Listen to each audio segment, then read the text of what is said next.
Kita tentang pengalaman perempuan Papua itu sendiri. Untuk kita juga senang sekali karena di sini sama-sama kita sudah ada Kakak Elvira Rumkabu. Nah, halo Kakak Ira. Halo GG pagi. Pagi Kakak. Em, Teman-teman kalau lihat SPP punya story beberapa waktu terakhir ini, beberapa hari terakhir, kita em, ada baca Kakak Ira punya tulisan satu yang judulnya sulitnya betapa sulit jadi orang Papua begitu.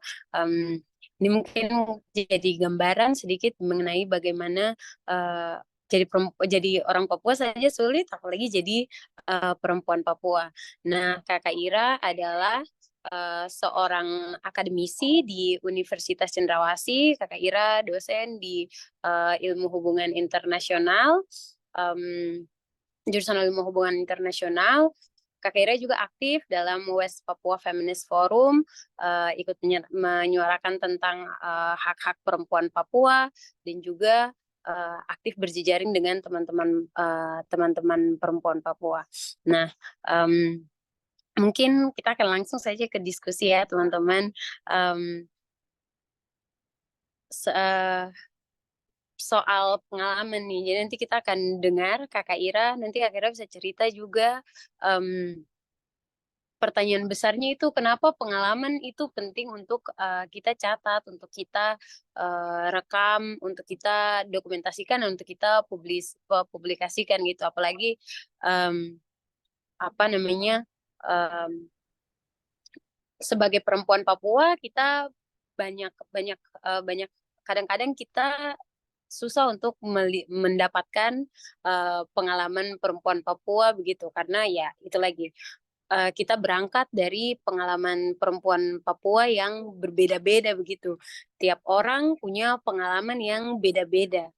Misalnya dalam satu isu kita punya pengalaman satu orang dengan yang lain itu sangat-sangat berbeda dan sangat-sangat variatif. Nah, di sini Kakak Ira akan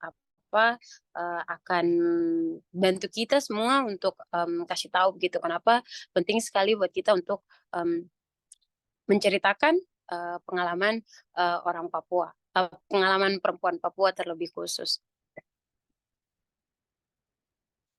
Baik, terima kasih. Langsung cover ke saya, Kak? Iya, Kakak. Panggilannya GG, betul toh? GG, Kakak. Oke, baik. Senang sekali bisa jumpa ya, satu alma mater. Terima kasih teman-teman semua, saya sangat senang sekali bisa diundang di sini. Jadi saya biasanya beberapa kali lihat tentang aktivitas teman-teman dan saya selalu suka dengan desain-desainnya dan diskusinya. Menurut saya itu diskusi-diskusi yang sangat penting tapi jarang sekali dibicarakan. Jadi sangat apresiasi dengan teman-teman dan akhirnya bisa diundang di sini. Terima kasih. Nah, saya ada mempersiapkan PowerPoint, saya coba untuk menggabungkan pengalaman, tetapi juga dalam prosesnya saya punya proses adalah ada pengalaman-pengalaman yang terjadi sebagai perempuan, tapi ada pengalaman yang terjadi sebagai perempuan, tapi kemudian ada juga refleksi yang kemudian saya dapatkan dari proses belajar baik di formal maupun belajar secara non formal dalam saya punya hidup, dan kemudian ini yang saya ingin sharingkan tentang sesuatu yang tadi sudah GG sampaikan. Nah, yang sebelum saya mau bicara, dan saya ingin bilang bahwa kalau kita bicara tentang perempuan Papua, kita harus ingat kembali bahwa bicara perempuan Papua tidak bisa terlepas dari bicara tentang siapa orang Papua. Jadi kalau kita mau bicara tentang apapun, kenapa penting merekam pengalaman, kenapa penting untuk bicara soal perempuan, kita harus meletakkan bahwa perempuan Papua dia ada dalam satu identitas yang namanya Papua. Pertanyaannya siapa itu Papua? Jadi itu yang akan saya coba untuk share di sini. Siapa sebenarnya yang kita maksudkan dengan Papua, dan kita akan meneropong di mana saya sebagai perempuan Papua dalam identitas yang namanya Papua itu.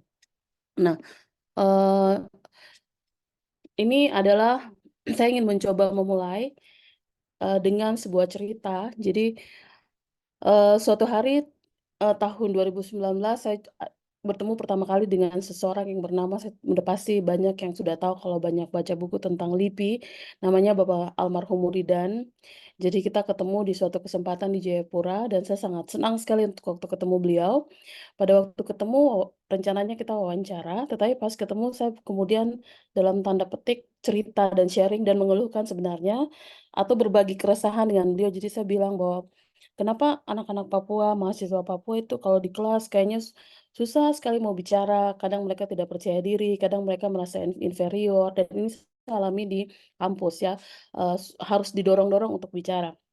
Lalu seorang kolega yang sama-sama saya juga kemudian bilang, "Bukan hanya di Papua, di mana-mana, anak-anak Papua di Jawa juga mengalami hal seperti itu." Dan saya juga dulu kuliah di UGM dan merasakan bahwa betul ada perasaan inferior, perasaan rendah diri, ada perasaan seperti tidak, apa ya, tidak mampu yang membuat kemudian kalau di kelas jadi tidak bisa bicara. Mungkin teman-teman lain sekarang banyak yang sudah berani bicara ya, tapi ada banyak yang lebih banyak orang yang anak-anak Papua yang kalau kita lihat banyak yang merasa kesulitan untuk bicara ketika berhadapan dengan teman lain, kemudian dalam kelas tidak punya cukup confidence untuk, berbicara atau menyampaikan, mengutarakan pendapatnya.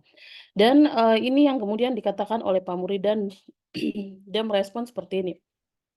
Dia bilang bahwa perasaan inferior dan rendah diri yang dialami orang Papua adalah konsekuensi logis dari proses marginalisasi yang sudah berlangsung selama beberapa dekade. Ini jawaban beliau dan buku di samping adalah, buku yang hari ini akan saya ceritakan, kemudian saya juga menulis di salah satu bab dan membahas tentang pertemuan saya dengan Muridan saat itu, dan ini yang saya tulis bahwa ini kata-kata beliau pada waktu dan saya ingat karena menurut saya ini sangat berkesan. Jadi, biasanya orang bilang bahwa anak-anak Papua itu ya begitu, karena SDM-nya rendah, mungkin kalian pasti sering dengar bahasa itu. Ya memang mereka tidak mampu, jadi tidak percaya diri, seperti itu ya.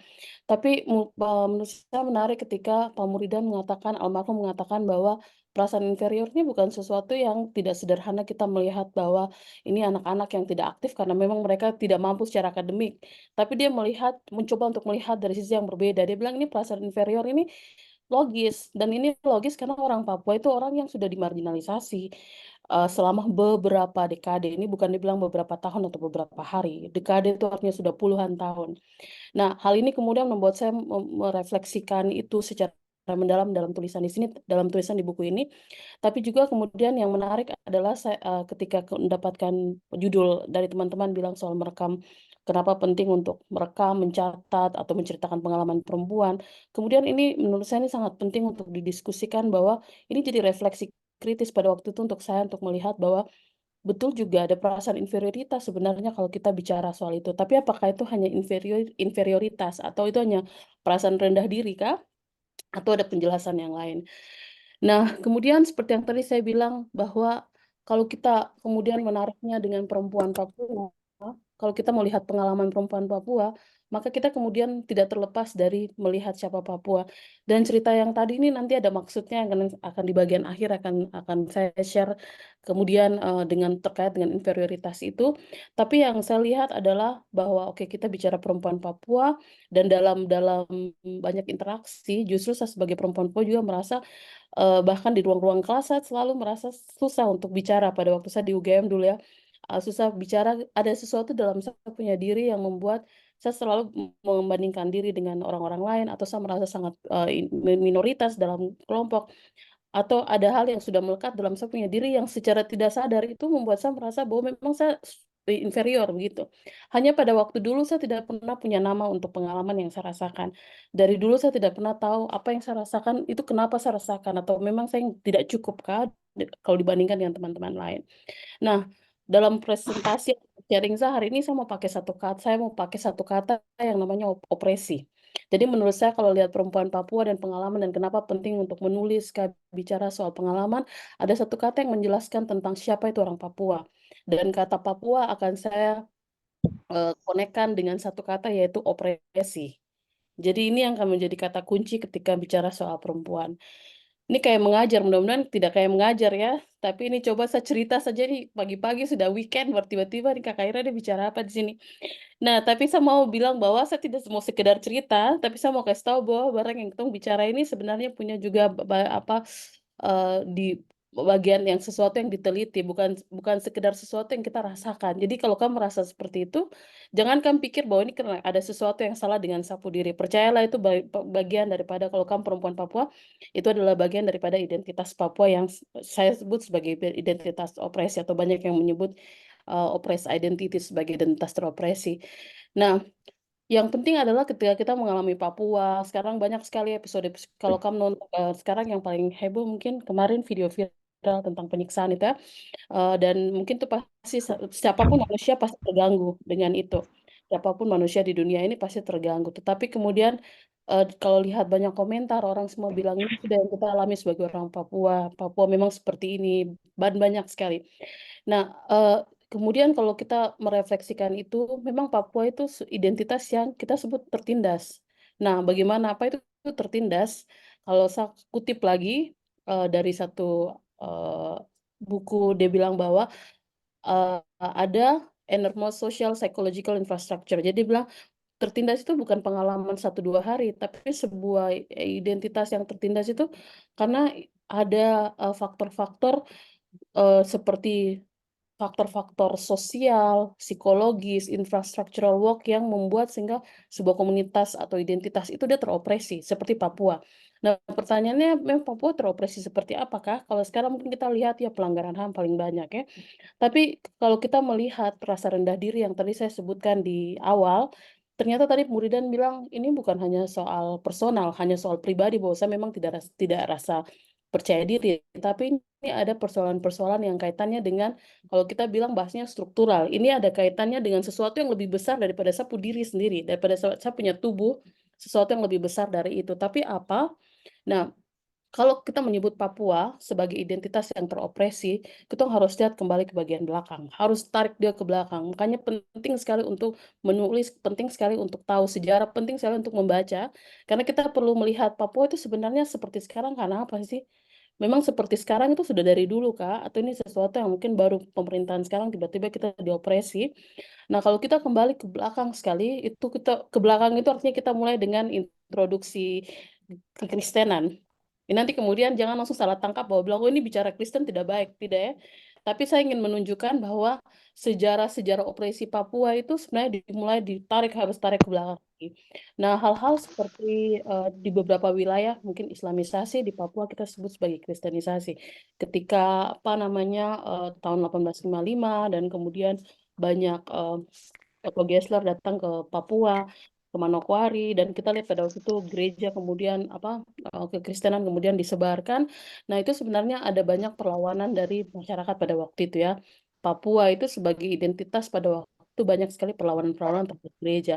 Poin yang saya mau bilang adalah ketika introduksi kekristenan masuk, cara pandang mereka yang membawa kekristenan adalah cara pandangnya mereka sendiri. Mereka melihat Papua dengan sebutan sebagai kelompok yang perlu dikristenkan, masyarakat barbarik, masyarakat yang harus dikristenkan karena mereka ini tidak beradab. Bahasa yang selalu dibilang adalah uncivilized, tidak beradab.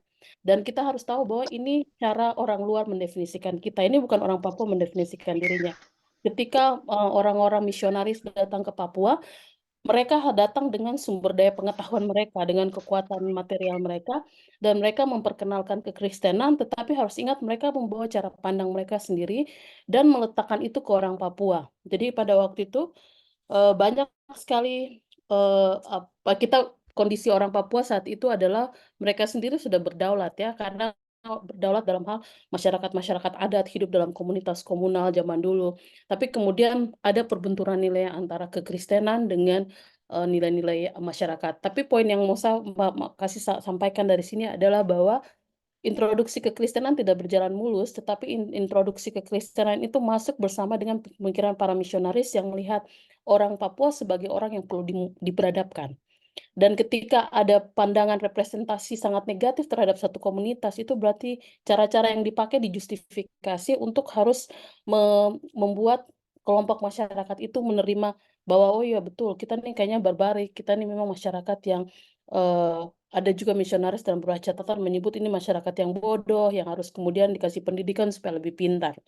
Nah, setelah introduksi kekristenan, Papua masuk ke dalam kolonialisme Belanda. Nah, kalau sudah baca artikelnya saya juga ada menyebutkan tentang eee, kolonialisme Belanda. Ketika masuk di kolonialisme Belanda, yang menarik adalah Belanda ini kalau kita lihat dia tidak memerintah secara langsung, dalam hal bahwa Belanda tidak langsung pemerintah Belanda semuanya berkantor di, Indonesia pada waktu dia memerintah. Dia biasanya menggunakan sistem pemerintahannya seperti ini. Jadi, dia memakai orang lokal untuk memerintah masyarakat. Jadi dia, lebih kepada nanti akan mengontrol, tetapi pemerintahan sehari-hari itu ada di masyarakat lokalnya. Nah, tetapi yang berlangsung di Papua itu berbeda dan ini dituliskan oleh Richard Stovell, dia mengatakan di Papua ini agak berbeda.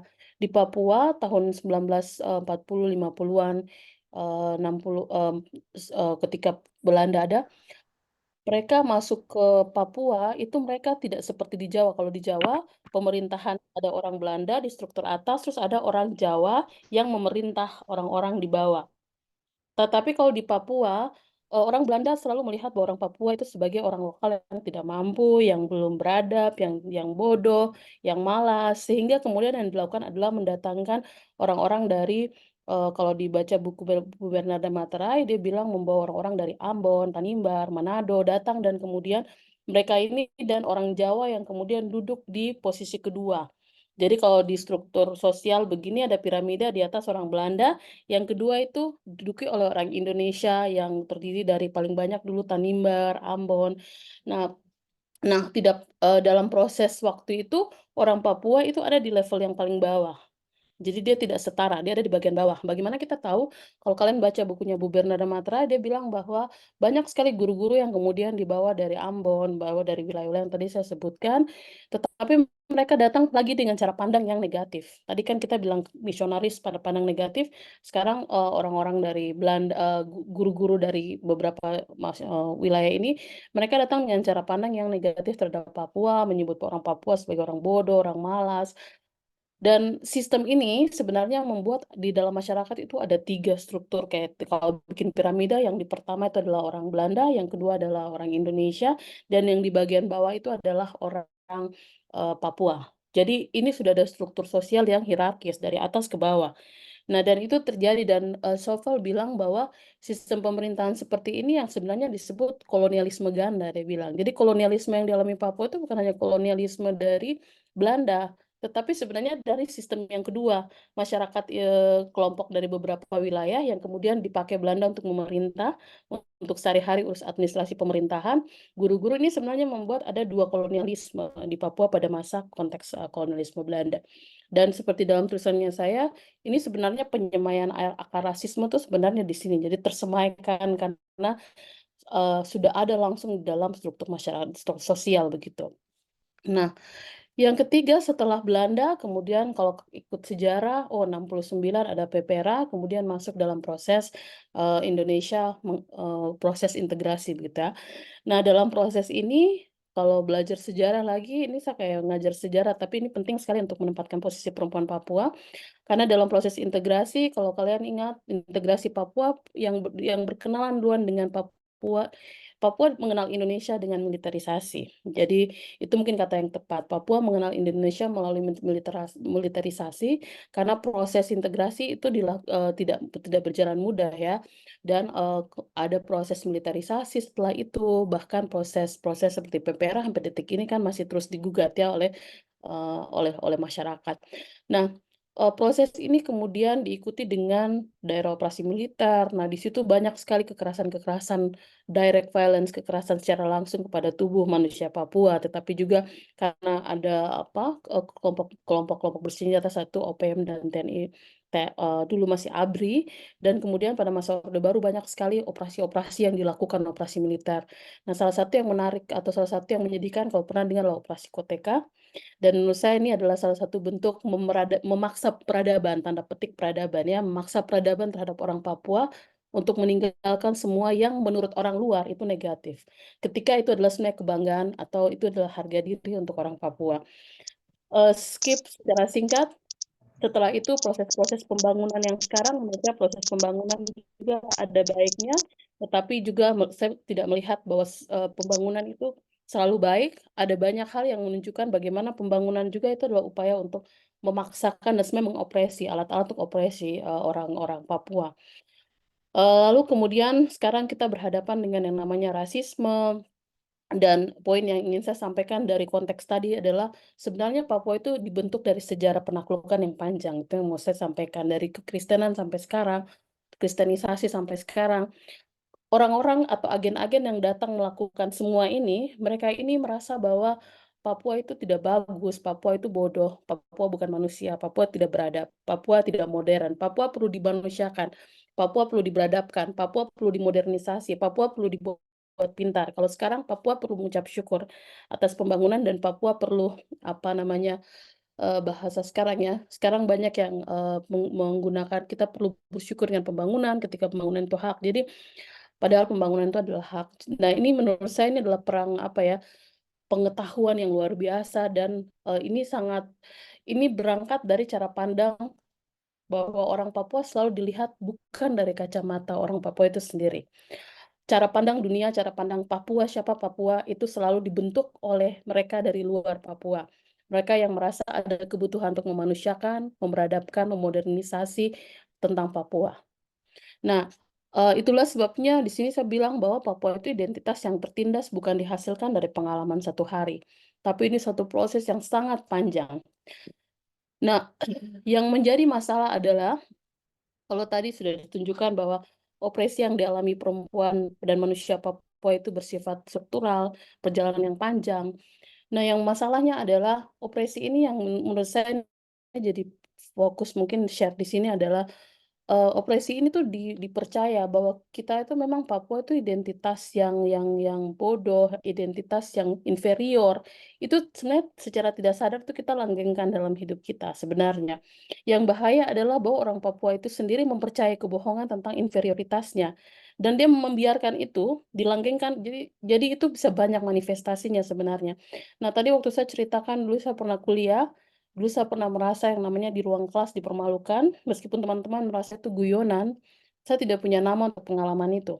Saya pernah disebut hitam, hitam terus ada pendeta orang Chinese, padahal dia juga minoritas, saya sebut merek lagi ya, tapi kemudian dia guyonan dan dia nyanyi hitam manis, terus dia tunjuk hitam ke saya, manis ke dia, terus semua teman-teman di kampus ketawa. Itu saya pulang dan saya menangis satu hari, tapi saya tidak tahu itu namanya apa. Nah, dan ada banyak sekali cerita-cerita di mana di kelas banyak orang yang merasa guyonan tuh lucu dengan menyematkan ke identitas Papua, tapi ini sudah yang namanya diinternalisasi. Jadi orang-orang Indonesia sudah menginternalisasi itu dalam kepala dan alam sadar mereka bahwa kita bikin guyonan tentang Papua karena itu memang lucu. Tetapi kalau kamu merasa dalam kamu diri ketika itu dilakukan sebenarnya ada rasa sakit hati sendiri. Kalau saya dulu saya tidak bisa namakan itu. Tetapi ketika saya belajar banyak tentang rasisme dan saya kemudian sadar bahwa yang saya alami sebenarnya rasisme. Rasisme yang saya alami itu ternyata rasisme sehari-hari dilakukan oleh kelompok yang merasa dirinya superior, tetapi juga dilakukan oleh kelompok yang merasa ini sudah sesuatu yang memang wajar memperlakukan anak Papua atau mahasiswa Papua seperti itu dalam ruang kelas. Padahal itu dia sedang menindas satu kelompok tertentu yaitu orang Papua. Nah, dan itu yang kemudian saya alami saat itu dan saya merasa bersyukur bahwa proses untuk mengetahui rasisme itu saya temukan dari saya punya proses belajar sendiri gitu ya. Nah, bahwa proses belajar sendiri, cerita dengan teman seperti itu dan kemudian menemukan bahwa yang saya alami ini sudah ketidaknyamanan ini sebenarnya namanya rasisme dan itu karena identitas Papua yang saya miliki itu melekat di saya. Dan identitas ini identitas yang punya stigma, distigmatisasi atau direpresentasikan. Representasi berarti dilihat dari luar secara negatif. Mmm, yang berikut adalah,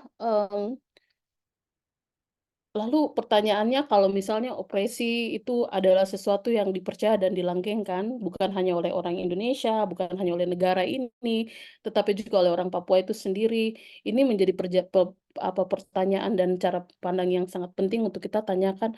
Lalu pertanyaannya adalah, lalu bagaimana dengan tadi pertanyaan yang utama yang kita sampaikan, yang menjadi pertanyaan dalam forum ini.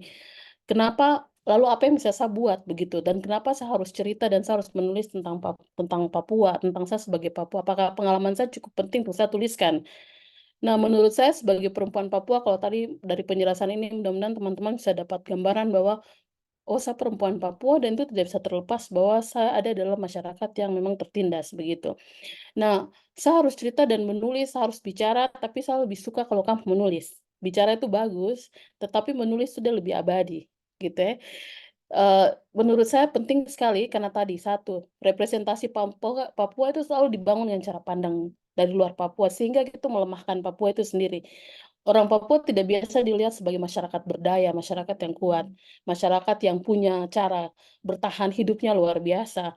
Masyarakat adat tuh dari dulu sampai sekarang dia bertahan, kira-kira kan bayangkan kenapa dia bisa bertahan di tengah korporasi dan pembangunan yang masif. Itu harus jadi pertanyaan kita, berarti ada sesuatu dalam masyarakat adat yang kuat, ada kekuatan luar biasa dalam masyarakat yang dia buat dia resistensi kuat. Artinya itu yang harusnya dibangun, tetapi kan yang selalu dilihat masyarakat adat lemah, perempuan adat ini. Menurut saya ini cara pandang yang ngeri sekali karena kita selalu dibangun dengan representasi dari luar, lihat cara pandang mereka tuh selalu negatif.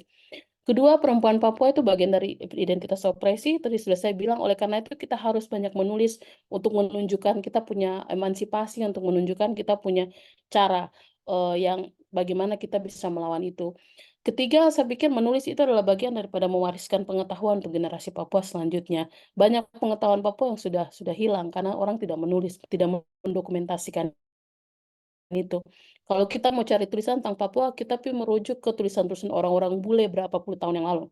Sudah jarang sekali tulisan-tulisan antropologi atau tulisan-tulisan yang bicara soal Papua, kekayaan Papua yang sekarang, sesuatu yang dapat dari masyarakat, pengetahuan-pengetahuan lokal itu kayaknya sudah jarang sekali. Keempat, saya menulis karena ini ada krisis kemanusiaan di Papua. Dan stigmatisasi yang tadi saya bicarakan itu bagian daripada krisis kemanusiaan di Papua.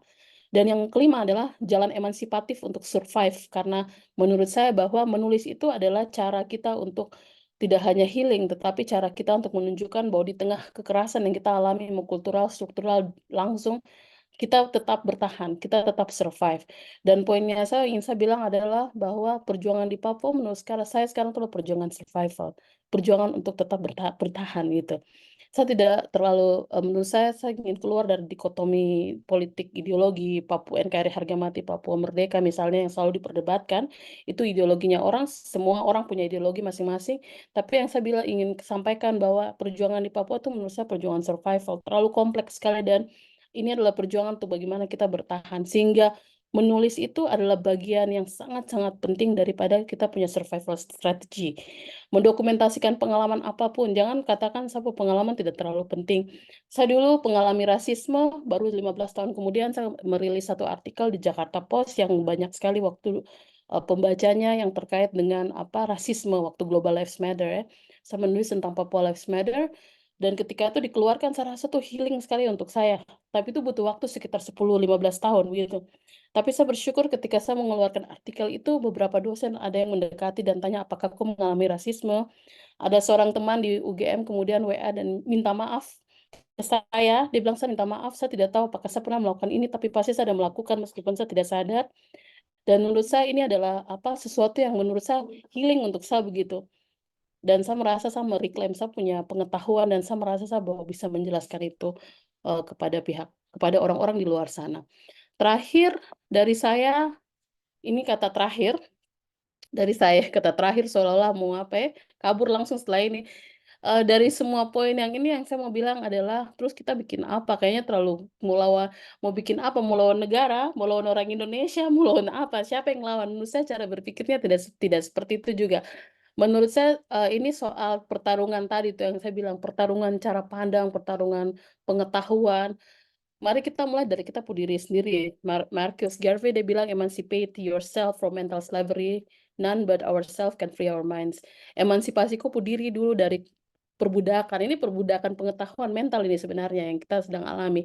Dan kita perlu membebaskan diri kita perlu membebaskan diri kita karena kita sekarang terlalu banyak terbungkus dalam berbagai macam cara untuk melihat Papua. Saya selalu di kelas bilang, saya tidak suka orang bilang, jangan dibicarakan itu terlalu sensitif. Menurut saya tidak boleh bilang kata sensitif untuk isu di Papua.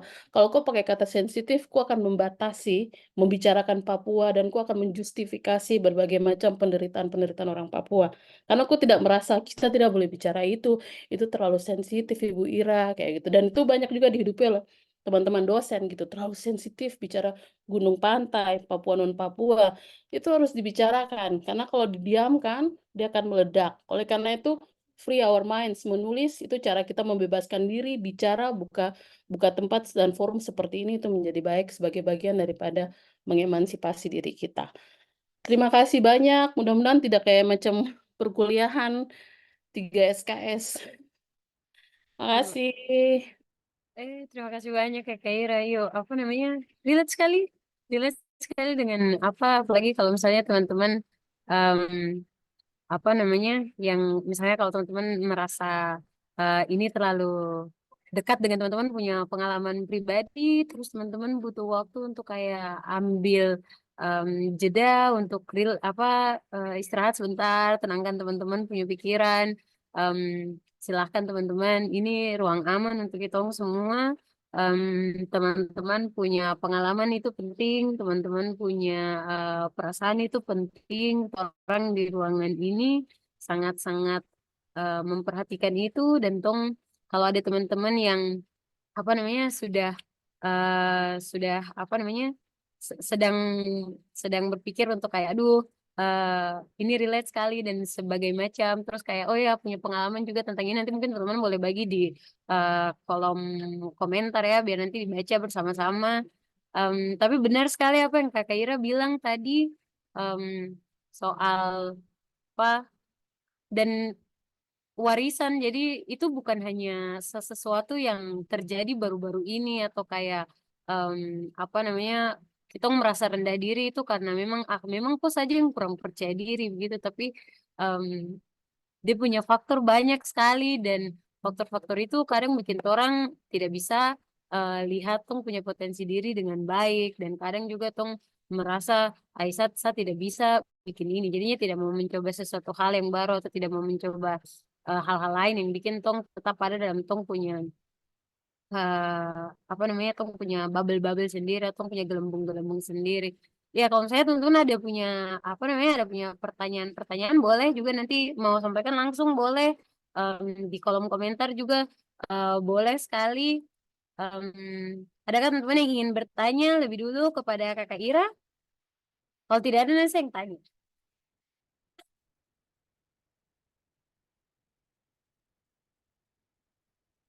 Iya, em, saya ini izin bertanya ya teman-teman ke Kakak Ira dulu. Mungkin Kakak Ira juga nanti bisa cerita juga. Kadang kan kita pikir kita punya pengalaman itu tidak penting. Terus kayak kadang kita pikir, apakah ini sah saja kah yang merasa apa apa yang dilakukan orang-orang di sekitar saya ini itu sebagai sesuatu yang sebenarnya oh ini sebenarnya sudah melakukan rasisme sama saya begitu. Tapi karena saya sendiri tidak aware kalau itu rasisme, saya jadinya kayak oh ya ini hanya jokes begitu. Atau kayak misalnya sebenarnya ini tuh hanya hal yang biasa saja, tapi karena saya terus-terusan terpapar dengan oh ya ini rasisme nih, kalau bentuk-bentuk begini nih diskriminasi nih, jadinya em, jadinya tong sendiri yang jadi pahit hati ke orang lain kalau oh ya orang ini bikin apa namanya orang ini rasis ke saya begitu. Nah itu tuh kira-kira bagaimana caranya kita sendiri mengenali begitu, mengenali kayak oh ya ini sebenarnya perilaku yang perilaku rasisme, perilaku diskriminatif yang lebih besar dan apa namanya mungkin ya yang lebih besar dan sebenarnya sudah kultural begitu kakak begitu. Sip. Itu itu pertanyaan bagus sekali ya. Yang menarik adalah rasisme itu hanya dia dipahami dan dimengerti oleh orang yang mengalami rasisme. Jadi saya ingat waktu saya menulis apa yang di Jakarta Post dan bicara bahwa apa yang dialami di Amerika Serikat itu sebenarnya juga dialami di Papua. Jadi, kemudian ada beberapa artikel menyusul setelah itu mengcounter tulisan saya waktu itu di Kompas dan di Jakarta Post juga muncul, dan dari orang dari pihak, pemerintah gitu ya. Pertama, satu counternya adalah bahwa kita sudah punya otonomi khusus, jadi itu bukan rasisme. Itu yang dikatakan oleh orang ini, dan dia orang yang terkenal. Kedua, yang kedua adalah mereka mengatakan bahwa, eee, karena dalam tulisan saya bilang rasisme terlembaga dalam kepolisian dan dan penegak keamanan gitu ya. Dan itu yang kalau menjelaskan video-video kemarin juga sebenarnya itu adalah basis pemikirannya itu adalah rasisme sebenarnya. Yang kedua, saya juga counter-nya mereka satu itu bahwa yang Papua tidak mengalami rasisme karena sudah ada otonomi khusus. Dan yang kedua adalah, waktu itu yang mereka bilang pemerintah Indonesia sudah melakukan pembangunan yang sangat luar biasa sekali di Papua. Sebenarnya jawaban ini sama sekali tidak kasih kita jawaban terhadap apa yang kita alami, karena yang bisa bilang bahwa ini rasisme hanya orang yang mengalami rasisme. Sehingga ketika mau keluar dari rasisme, yang diedukasi bukan orang Papua yang diedukasi orang yang melakukan rasisme, yang harus diedukasi tentang rasisme. Tapi yang capek dari kita adalah, teman-teman coba nanti baca tulisannya Kakak Ligia Giai, Kakak Ligia banyak tulis soal stigmatisasi rasisme, dan dia selalu bilang bahwa orang Papua itu capek harus menjelaskan dirinya ke mana-mana. Dia harus menjelaskan berulang-ulang bahwa, untuk mengurangi stigmatisasi rasisme terhadap dirinya. Nah, dan poin yang ingin saya bilang adalah, kau pasti akan tahu bahwa itu rasisme karena kau yang mengalami rasisme. Itu. Tetapi dalam saya punya pengalaman, bertahun-tahun saya mengalami rasisme, tidak pernah saya menyadari bahwa itu rasisme, saya tidak menemukan nama. Saya hanya tahu bahwa, oh karena saya dari Papua, provinsi yang ada di bagian ujung sana, sehingga saya ditanyakan pertanyaan bodoh seperti makan nasi tidak, pakai baju kah tidak, kenapa kau kulit lebih terang daripada kau saudara-saudara yang sana, seperti itu ya. Pada waktu itu saya menerima itu dengan rasa sakit hati, tapi hilangkan, hilangkan, berusaha menghilangkan. Tapi saya rasa setelah saya duduk menulis pada waktu 2-3 tahun lalu, saya baru sadar bahwa sebenarnya itu tidak betul-betul hilang dari saya punya pikiran. Itu terlalu clear sekali dalam saya pikiran. Tetapi saya senang ketika saya menulis dan baru saya menyadari, saya baru tahu itu rasisme setelah saya banyak membaca, setelah saya kuliah di luar ya, saya pas kuliah di S2 di luar negeri, dan itu Australia itu kan juga banyak isu tentang aborigin, tentang persoalan rasisme tuh kuat juga di sana. Nah, saya langsung belajar dari situ, saya banyak baca buku-buku, dari Black Theology, Black Liberation, saya baca buku tentang pembebasan kulit hitam, saya banyak baca buku tentang Amerika, dan terus saya sadar bahwa tidak, ini yang kita alami rasisme. Jadi langsung saya sendiri menemukan jawaban itu dari pencariannya saya sendiri, tidak ada orang yang datang ke saya baru bilang, "Ira, aku tuh tidak kalau yang kau alami rasisme." Tidak ada yang datang ke situ. Kenapa? Kalau teman-teman tahu kata rasisme itu sebenarnya tidak dipakai di Indonesia. Sejak zaman, Orde Baru, kalau kalian ingat Pak Soeharto dulu, bukan kamu generasi ya, tapi waktu zamannya Pak Harto, dia tidak memperbolehkan ada yang namanya SARA, suku, agama, dan ras, SARA. Dan rasisme itu tidak jadi perbincangan sama sekali. Nah, sehingga rasisme itu tidak dibicarakan untuk orang Papua itu tidak ada pembicaraan. Kalian jarang ketemu akademisi atau orang bicara rasisme. Dia baru ketemu dia punya momentum itu yang pas tentang yang monyet itu. Baru ketemu momentumnya itu pas waktu Global Lives Matter, Papua Lives Matter itu baru muncul ininya rasisme. Jadi poinnya saya, kita pada akhirnya memang membebaskan diri adalah kita harus banyak cari pengalaman-pengalaman orang yang sama tertindas dengan kita. Kulit hitam, dan karena itu prosesnya saya adalah menemukan dari membaca pengalaman orang dan kemudian saya menghubungkan dengan sapu diri bahwa sebagai ini rasisme yang saya alami, dan saya memberanikan diri untuk menulis pada waktu itu, artikel yang menurut saya itu salah satu artikel yang saya tulis yang saya rasa paling kuat dan paling bukan sensitif tapi paling emosional, karena waktu saya tulis artikel itu saya sambil menangis. Sebab, saya tidak pernah bilang ini kemana-mana, tapi saya cukup emosional di dalam forum ini. Saya menulis itu dan saya menangis karena saya mengingat kembali bahwa hal-hal yang saya alami itu rasisme, bahwa hal-hal yang saya alami itu karena saya punya identitas. Jadi memang pada akhirnya hanya orang yang mengalami rasisme, yang bisa memahami rasisme, dan kok bisa tahu itu ketika ada kata-kata yang kemudian disematkan ke kau dan itu sangat-sangat membuat kau punya harga diri hancur, sesuatu yang tidak mengenakan dalam kau hati. Bahkan ketika guyonan-guyonan jangan terlalu toleransi dengan banyak guyonan karena itu sangat merendahkan. Guyonan-guyonan yang mungkin sama teman-teman, kalau di Jawa pasti ada guyonan-guyonan ke Papua, bilang ireng, itu kata-kata yang jangan jangan terlalu banyak menormalisasi rasisme. Kita harus kasih stop rantai rasisme. Jadi rasisme ada dua, ada berapa jenis. Ada rasisme yang daily rasisme itu yang sehari-hari kan pasti sudah banyak dapat. Rasisme yang kemudian dari kata-kata Papua Irang juga itu colorism ya, kaitan dengan kulit. Orang Papua, anak-anak Papua kalau saya waktu itu dapat, kalau tidak salah saya dapat nilai tinggi di satu nilai tentang Amerika Serikat dan orang bilang, "Ih memang luar biasa anak Papua ternyata Papua bisa saya langsung kaget, memang ada apa dengan Papua? Berarti kan secara inheren ada cara pandang bahwa, oh Papua aku tidak bisa, kayak gitu. Jadi Bagaimana saya tahu? Saya tahu karena kata-kata itu menyentuh sapu identitas kemanusiaan. Rasisme itu soal kemanusiaan. Kemanusiaan sangat mengganggu dan itu disematkan dengan sapu identitas Papua. Kalau dia kenakan yang identitas Papua dan itu dia merendahkan kok, itu sudah rasisme. Dan saya sarankan kamu baca, bukan promosi sapu buku, tapi saya tadi baru baca ulang lagi artikel yang saya tulis di buku yang tadi itu, dan menurut saya itu ternyata banyak saya mengambil cerita-cerita tentang mahasiswa di Manado, mahasiswa di Jogja untuk menunjukkan inferioritas yang dimunculkan karena masyarakat di sekitar buat itu untuk anak-anak Papua sampai dong yang pintar bicara, anak-anak suku Dani di Manado yang suka pintar bicara dong pakai koteka dan dong pakai koteka untuk kebanggaan, tapi masyarakat gereja tidak menerima itu dan kemudian mereka merasa rendah diri muncul. Dan itu sangat bagus. Jadi mempermalukan tuh strategi ini ya, strategi rasisme. Itu saya harus bilang itu. Jadi ada yang namanya humiliation strategy, strategi mempermalukan. Dan itu adalah salah satu cara untuk menundukkan pihak yang menjadi korban rasis. Gitu mudah-mudahan ini saya kayak banyakin ya, tapi maksudnya itu apa? Mudah-mudahan menjawab Gigi punya pertanyaan. Iya kakak, apa menjawab sekali kakak, sangat menjawab. Em, relate juga kakak dengan apa, kalau kayak kadang orang guyon tapi orang bercanda baru apa namanya, kita dipaksa untuk bercanda apa ikut-ikutan, dengar oh ya ambil itu sebagai candaan saja, karena kalau tidak kalau diseriusin pasti malah kok kamu baper kayak gitu kan.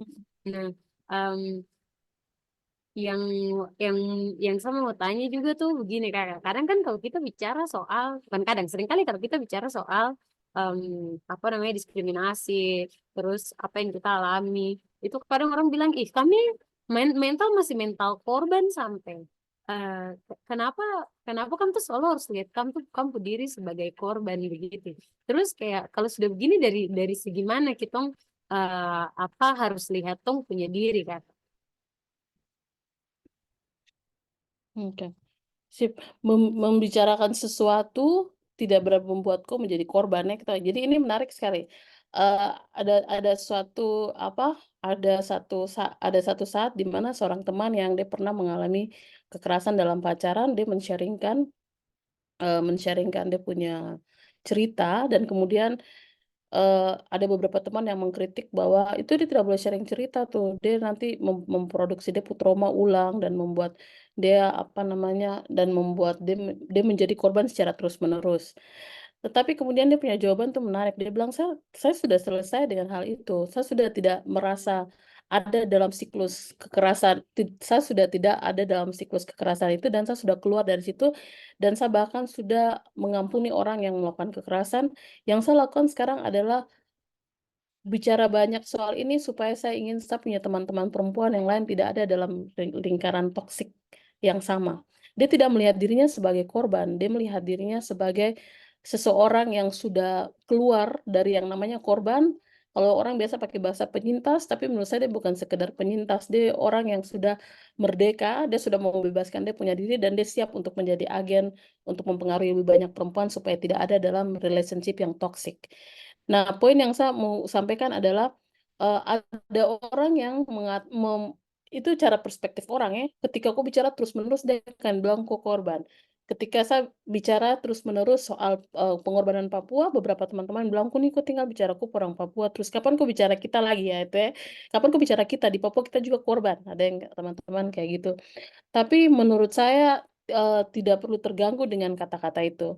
Menurut saya menceritakan terus-menerus, secara terus-menerus, selama kau tidak merasa itu membuatku jadi trauma, tapi itu kemudian menjadi kau proses healing, hanya kau yang tahu bahwa itu menghasilkan trauma atau healing.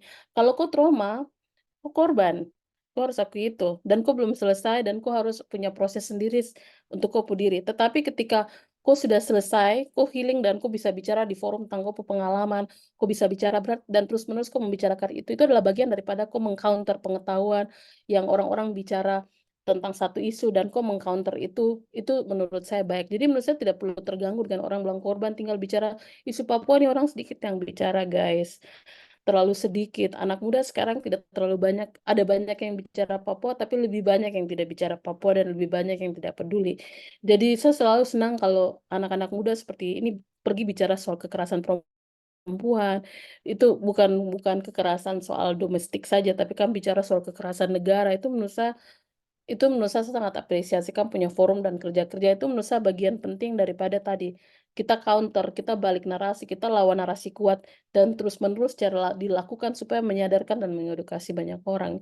Jadi apa yang teman-teman lakukan ini sudah betul, harus bicarakan terus-menerus, terus-menerus dan orang bicara itu biasa, anggap saja angin lalu, tidak perlu terlalu peduli. Selama kau meyakini dan kau percaya dan kau yakin bahwa saya ingin lebih banyak orang supaya mengerti tentang isu Papua, isu rasisme, isu ini. Dan kalau korban memang kita semua korban, tetapi kita tidak akan terus memakai kita punya korban viktimisasi itu kita bergerak dari korban, kita tidak jadi korban, sama bergerak kalau dulu korban rasisme, sama bergerak sekarang untuk menyuarakan lebih banyak tentang rasisme.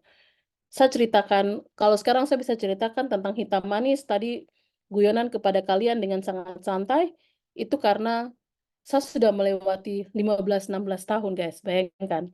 Tidak tidak sembarang saya harus menangis dulu ketika sadar itu saya harus menangis panjang sekali dan menulis, tapi setelah itu sekarang saya menjadi lebih bisa untuk menyampaikan itu. Artinya saya rasa saya tidak melihat saya punya diri waktu itu saya korban, sekarang saya melihat saya punya diri adalah saya sebagai seorang agen yang kemudian akan terus bicara soal rasisme kemana-mana supaya mengedukasi publik Indonesia secara khusus. Gitu deh. Aduh, kakak baik. Baik. Jadi tidak penting orang pandang itu orang apa, tapi yang penting bagaimana tuh orang kalau tong tong tidak memandang tong ke diri sebagai korban, berarti tong bukan korban. Ya luar biasa sekali kakak. Ya teman-teman yang ada di ruang Zoom, kalau ada yang mau bertanya, ada yang mau cerita juga, boleh sekali. Nanti kalau mau cerita secara langsung, boleh langsung apa raise hand, baru nanti aktifkan mic, saya berbicara. Tapi kalau mau disampaikan lewat eh, chat meeting room boleh sekali silakan nanti akan dibacakan teman-teman.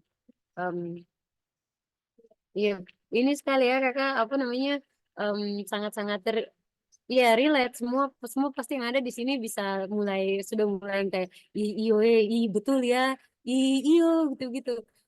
Oh iya kakak Olive, iya kakak Olive silakan. Makasih GG, Kaira, makasih sekali. Ini apa, kakak pemateri ini bagus sekali karena jadi kayak apa ya, kayak di sisi lain konfirmasi, tapi di sisi lain juga kayak kasih informasi baru begitu, kayak aspek-aspek apa saja begitu. Kalau dari saya mungkin ini bukan pertanyaan, tapi bisa jadi juga sharing begitu. Saya sepakat sih yang tadi Kak Ira sampaikan, terus tadi GG juga tambahkan. Em, saat ini kan dengan teman-teman Desa Perempuan Papua kita sebenarnya lagi kayak coba untuk desain begitu toh, untuk kayak bagaimana kita coba untuk dokumentasi pengalaman-pengalaman perempuan kita perempuan Papua dan kita sendiri supaya tujuannya adalah itu bisa kayak apa ya maksudnya, kayak kita kan sebenarnya punya keunikan tersendiri begitu, kita punya cerita tersendiri yang tidak bisa disamakan dengan teman-teman dari suku lain gitu. Kita dari segi bangsa dan suku itu justru cukup berbeda, makanya kita coba desain itu dan kita juga melihat banyak dinamika yang terjadi begitu terkait dengan kayak stigmatisasi terhadap perempuan. Nah kalau saya secara personal tuh kalau saya merantau di Jakarta dari sekolah juga S1 di Jakarta begitu. Dan satu hal yang kayaknya cukup saya tertegur tadi tuh perihal menormalisasi terkait rasisme begitu. Nah, satu dari semenjak merantau sampai sekarang, terus saya kan kerjanya di satu background tuh di bidang IT, sains sama IT toh. Jadi memang kerja ngurus yang terkait dengan penggunaan tools teknologi kayak begitu. Jadi kadang tuh di setiap satu pengalaman pekerjaan tuh Em, walaupun saya tahu bahwa saya punya kapasitas sekali begitu, tapi setiap masuk dalam satu tim orang tuh sudah punya stigma begitu. Jadi kayak apa dong tuh terlihat saya sebagai apa saya punya specialty atau apapun, tapi dong lihat saya sebagai "Oh, ini perempuan Papua, kasihan ini dari timur, dia kayaknya kasihan tertinggal sekali kayak kayak begitu." Nah itu kadang-kadang tuh jadi dilema ke saya pribadi begitu. Jadinya di saat saya merantau tuh em, banyak orang yang kayak macam mungkin rasis dari secara verbal terus rasis secara tindakan juga, tindakan kayak jadinya mengesampingkan saya punya skill begitu. Terus di sisi lain saya jadi kayak sudah menormalisasi saja biar bisa bertahan karena sebagai saya secara pribadi toh untuk bertahan di simply kayak macam di Jakarta begitu saja. Dia kerja kayak di private sector kayak kayak gitu tuh satu kadang harus berada di pilihan antara some tetap keep being Papuan atau harus do whatever it takes to survive begitu. Jadi do whatever it takes to survive itu artinya kayak sudah menormalisasi hal-hal yang kayak macam yang tadi saya bilang tuh rasisme yang tidak terlihat begitu. Tidak terlihat ataupun yang terlihat kayak begitu. Mungkin teman-teman yang lain juga mengalami hal yang sama kayak kayak gitu tahu. Jadi harapannya tuh sebenarnya melalui forum ini tuh sebenarnya forum awal izin Kaira sama teman-teman semua. Ini forum awal untuk di dalam 1 tahun ke depan ini Perempuan Papua kita rencana untuk mendokumentasikan gitu cerita-cerita perempuan Papua. Mungkin kita belum ambil secara general, kita lagi ada ambil studi kasus dulu. Tapi forum ini tuh menjadi dasar untuk kayak kita bisa dapat informasi awal, terus kita bisa belajar dari teman-teman lain juga bagaimana kawan-kawan yang sini punya proses begitu pengalaman perihal menjadi perempuan Papua sendiri untuk baik mau kayak kejar mimpi sendiri atau baik mau mendobrak stigma yang ada di masyarakat kayak begitu. Nah itu yang harapannya diskusi ini tuh kita bisa kayak teman-teman juga bisa kasih masukan. Harusnya kalau kita bicara soal mencatat pengalaman perempuan Papua tuh harusnya aspek ini yang paling kita ini perhatikan gitu. Jangan sampai kita melupakan aspek-aspek yang penting gitu dalam ini kita punya penyusunan istilahnya pendokumentasian pengalaman kayak begitu.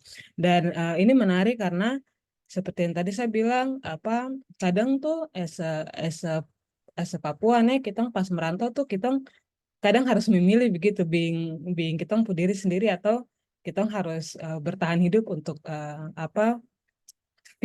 bukan fit in ya, mungkin bertahan hidup untuk bisa survive begitu di lingkungan orang kayak begitu. Itu sih mungkin yang saya mau tambahkan, mungkin bisa jadi ini juga buat kawan-kawan dong yang lain, mungkin ada yang mau berbagi atau mau sharing atau mungkin mau bertanya atau mungkin ada yang kontra begitu sebenarnya tidak trust setuju bahwa apa yang disampaikan sama Kaira atau GG atau itu ini sebenarnya terlalu relevan lagi begitu untuk kita punya generasi yang sekarang. Itu saja mungkin tambahan dari saya.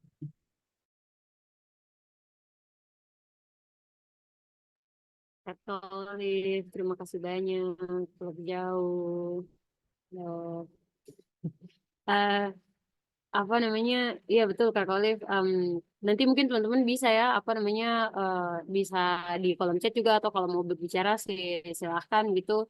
Cuman memang kita semua pasti punya pengalaman yang berbeda-beda begitu dan pengalaman-pengalaman ini yang kemudian kita perlu bicarakan dan terus-terus dibicarakan biar jadi orang-orang jadi terbiasa gitu kalau oh iya pengalaman tuh tidak sama ketika sudah terima kalau pengalaman tidak sama saya pikir kita sudah bisa lanjut ke hal-hal lain. Benar orang tuh. Di apa di meeting room di chatnya tuh udah ada pertanyaan Kak Kaira yang pertama tuh dari Kakak Juliet Ayemi. Terima kasih Kak, bagaimana menghadapi perlakuan rasisme dalam konteks instansi pemerintah sekalipun instansi itu berada di Papua namun populasi kita orang Papua mungkin di instansi tersebut hanya minoritas Kakak mungkin dijawab dulu Kak. Sip, kalau yang soal rasisme terhadap negara adalah pertama sampai detik ini negara ini tidak pernah mengakui bahwa ada rasisme di Indonesia, apalagi di Papua. Itu kan harus lihat tidak pernah ada satu pernyataan bahwa atau bukan pernyataan saja yang ada denial ya, penyangkalan. Jadi itu masalah utama adalah bahwa tidak pernah ada pengakuan bahwa memang ada rasisme atau bahwa ini dialami orang Papua seperti tulisan yang pernah saya sampaikan tapi kemudian di counter tulisannya saya terkait dengan rasisme. Nah, lalu bagaimana dengan rasisme yang termanifestasi dan lembaga? Itu berat sekali memang karena, rasisme yang termanifestasi itu ada dalam lembaga-lembaga negara, lembaga penegakan keamanan dan lain-lain. Misalnya, saya pernah tulis terkait dengan, bukan pernah tulis, pernah bilang soal kenapa misalnya di Papua selalu dimatikan internet ketika orang demonstrasi. Apakah kita bisa melihat itu sebagai cara apakah ketika ada demonstrasi di wilayah lain, apakah dilakukan yang sama? Ataukah ini hanya dilakukan di orang-orang Papua, di Papua saja, wilayah Papua, setiap ada demonstrasi, setiap apa sedikit jaringan diperlambat dan lain-lain. Itu kan menarik toh. Dari cara pandang lain kita bisa melihat ada banyak kebijakan diarahkan ke Papua itu memang, di dalam balik kepala para pengambil kebijakan ada nilai-nilai seperti itu juga sebenarnya dalam berbagai kita bisa temukan. Hanya pertanyaannya adalah kalau kita sebagai anak muda kemudian apa yang bisa kita lakukan? Itu dulu ya. Ada orang-orang lain yang mengadvokasi itu, tapi bagaimana dengan kita? Menurut saya, yang perlu dilakukan adalah menunjukkan bahwa di Papua memang ada rasisme. Caranya bagaimana? Ini kan tadi yang saya bilang, pemerintah, negara tidak pernah mengakui, bahkan orang-orang sesama orang Indonesia tidak merasa ada rasisme dan bilang kita tidak boleh baper, tidak boleh apa bla bla, karena mereka tidak pernah merasa bahwa memang ada rasisme. Karena rasisme hanya dirasakan oleh kita yang mengalami rasisme. Oleh karena itu yang perlu kita lakukan adalah mengedukasi publik. Educating publik itu paling penting, mengedukasi orang-orang tentang rasisme di Papua. Itu menjadi sangat penting untuk mendapatkan kesadaran lebih banyak orang sampai kepada pemerintahan bahwa memang ada rasisme di Papua dan educating the public bisa melalui diskusi, bisa melalui menulis, tapi juga educating the public itu adalah menurut saya penting sekali menghasilkan tulisan-tulisan yang membuktikan rasisme. Kalau ini sudah sangat akademis, harus ada tulisan-tulisan yang membuktikan rasisme. Ada tulisan pengalaman, tapi harus ada tulisan-tulisan dengan justifikasi akademis. Kamu harus belajar tentang apa itu rasisme, bagaimana rasisme bekerja, bagaimana dimanifestasikan, dan tuliskan itu. Dan tuliskan dia termanifestasikan di sistem peradilan seperti apa, termanifestasikan di ruang-ruang sepak bola, paling banyak tuh olahraga juga ada, di ruang-ruang publik ada banyak, dituliskan dan dibuktikan. Karena ini Thomas juga banyak, toh harus dibuktikan, bukan masalah Thomas, tapi memang harus dibuktikan karena rasisme itu sesuatu yang dialami oleh kelompok inferior dan mereka melawan narasi superior dan narasi superior itu kuat. Jadi yang harus kita lakukan adalah memang harus membuktikan lewat tulisan, riset akademis bahwa di Indonesia itu ada rasisme. Di masyarakat pasti ada rasisme, terbukti, selesai, kita sudah selesai bicara. Tapi pertanyaannya bagaimana membuktikan rasisme, bahwa rasisme itu juga ada di negara. Itu PR untuk kalian. Dan untuk saya, karena sampai detik ini belum ada satu tulisan yang membuktikan itu, kecuali tulisannya Pak Mas Herlambang, dia pernah tulis soal rasisme dalam sistem peradilan Indonesia terkait tapol waktu yang di Kalimantan, tapol rasisme. Nanti kalian bisa baca. Tapi ada banyak teman-teman akademisi yang tidak setuju dan mengkritik dengan katanya basis akademisnya kurang. Nanti kita punya tugas adalah kalau ada yang bau kita coba tulis tentang rasisme. Kalau kalian mau menulis tadi bagus sekali, bagus juga isu pengalaman-pengalaman kalian tentang rasisme, opresi, itu baik sekali kalau bisa dituliskan karena itu jadi sumber pengetahuan. Begitu mungkin deh untuk pertanyaan pertama tadi. Iya kakak. Wah, eh, apa namanya? Saya sangat-sangat ini merasa ini sekali karena kadang tuh bukan kadang negara tuh selalu denial begitu. Salah satu paling contoh tuh yang kemarin video penyiksaan, tidak mungkin itu terjadi, itu pasti editan begitu. Dan mungkin yang paling ini lagi tuh em, negara tuh jadi justru jadi perpanjangan tangan dari eh, negara justru rasis kepada rakyatnya sendiri dan negara tidak mau mengakui hal itu karena kalau mengakui ya pasti negara akan dihukum tentu saja tapi tidak tahu negara mau dihukum dengan cara apa. Nah itu yang kita pikir bersama-sama juga bagaimana cara kita menghukum negara, menceritakan tentang kita punya pengalaman mungkin. Kakak, ini ada pertanyaan lagi dari kakak Jessica. Kakak, bagaimana menghadapi perlakuan rasisme yang dilakukan oleh kelompok orang Papua ke sesama orang Papua? Nah, ini sering sekali nih kakak. Nanti mungkin kakak bisa bisa jawab jawab pertanyaan ini. Kalau di antara sama orang Papua, saya tidak bisa sebut dia rasisme. Jadi rasisme itu biasanya terjadi antara dari kelompok yang merasa sangat superioritas, terus dia dilembagakan ke kelompok yang inferior. Nah, di Papua memang ada inferior, sudah pasti. Secara terbuka kita biasa bilang gunung pantai ya. gunung pantai misalnya, ada stigmatisasi yang dilekatkan kepada teman-teman gunung. Ini menurut saya ini penting dibicarakan. Saya tidak terlalu takut bicara barang-barang ini karena menurut saya ini sesuatu yang harusnya kita normalisasi diskusi seperti ini. Ada normalisasi ada stigmatisasi terhadap teman-teman, misalnya teman-teman gunung ya. Saya sebutkan langsung teman-teman gunung. Ada normalisasi dari teman-teman Papua ke teman-teman Papua ke non Papua atau non Papua ke Papua. Tapi kita fokus kalau ke secara internal misalnya ini sudah terjadi karena ada stigmatisasi. Jadi saya akan menyebut dia sebagai stigmatisasi terhadap satu kelompok masyarakat tertentu. Nah, itu memang harus di-stop, sangat harus di-stop, dan saya selalu melihat ini dari zaman dulu tuh selalu ada hidup di masyarakat, dan menurut saya ini harus harus di-stop dengan cara tidak boleh menormalisasi barang-barang ini lagi. Kita tidak boleh membuat, paling banyak tuh guyonan, lelucuan dan mob-mob terhadap satu identitas, satu suku, satu kelompok masyarakat, dan itu selalu berulang dilakukan. Jadi saya merasa yang hal-hal seperti ini harus dihentikan dengan cara tidak tidak menormalisasi, tidak masuk dalam guyonan-guyonan seperti itu, dan kemudian menurut saya kita harus belajar orang lain punya budaya juga. Tidak belajar ke dalam, tapi saya pikir kita perlu lihat, ganti kita kacamata, lihat satu masyarakat dengan cara pandang lebih positif. Jangan kamu ikut stigma yang dibangun oleh oleh entah dibangun oleh kekuatan yang lebih superior. Bangun untuk kamu menantang kamu punya cara pandang kepada suatu komunitas masyarakat. Saya juga dulu punya cara pandang, misalnya begini, mungkin dulu kita selalu sebut kata wamena saja ya, saya langsung ini, saya orang dalam tanda petik saya orang biak, tapi misalnya ada teman-teman bilang, "Oh, wamena," dan kemudian mengasosiasikan dengan negatif. Nah, itu dulu saya pernah ada dulu itu maksudnya dulu sekali, tahun-tahun pernah ada dalam pemikiran yang melihat dengan negatif. Tapi setelah saya banyak belajar tentang bagaimana pelanggaran hak asasi manusia yang terjadi di wilayah gunung, saya belajar tentang bagaimana mama-mama punya perjuangan yang luar biasa, kekerasan berlapis-lapis yang dia alami. Saya sekarang lihat bagaimana pengungsian terjadi di wilayah-wilayah konflik daerah gunung. Itu mengubah saya punya cara berpikir. Sangat-sangat mengubah saya punya cara berpikir. Jadi menurut saya, selain kita tidak menormalisasi, kita perlu edukasi tong diri tentang masyarakat lain juga. Kita perlu menantang cara berpikir negatif. Ketika kita lihat satu masyarakat dengan cara pandang negatif, bias-bias itu pasti ada, tapi bantu dengan cara kita kenal dia. Kenapa dorang seperti ini? Kenapa masyarakat ini seperti ini? Kenapa orang pantai seperti ini? Oh, ternyata masyarakat ini masyarakat yang mereka kuat, tetapi mereka juga dihancurkan oleh karena hal-hal ini. Nah, itu bantu saya untuk mengubah saya punya cara pandang, mengubah saya punya, dulu saya punya stigma, sekarang saya tidak, sekarang saya riset bersama kayak begitu. Itu saya punya pandangan pribadi ya. Dan seperti yang tadi saya bilang, saya menyebut kata gunung, pantai, wamena apa itu dalam konteks menceritakan ini sebagai sesuatu yang saya rasa diskusinya harus dinormalkan. Tong tidak boleh bilang ini sensitif. Begitu deh.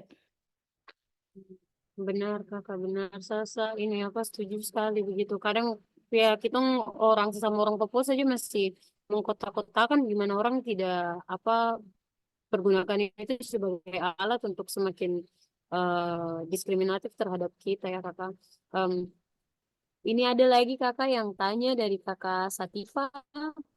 Izin bertanya Ibu, diskriminasi dan rasisme yang kita orang Papua hadapi ini sering sekali dinormalisasi. Selalu ada kata seperti tidak mungkin ada asap kalau tidak ada api. Bagaimana tips and trick untuk hadapi orang-orang yang selalu menganggap rasisme itu sebagai hal yang normal dan tidak perlu baper, tapi lebih ke tidak mungkin ada asap kalau tidak ada api begitu. Ini sih kata.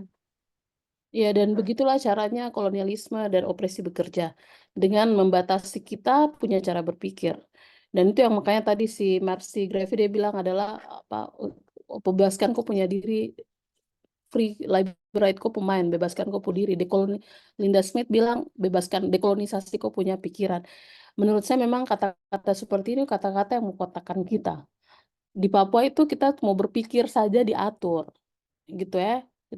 Kita tuh berpikir saya diatur, baru berpikir belum berekspresi, baru mau bicara belum bikin tindakan ya.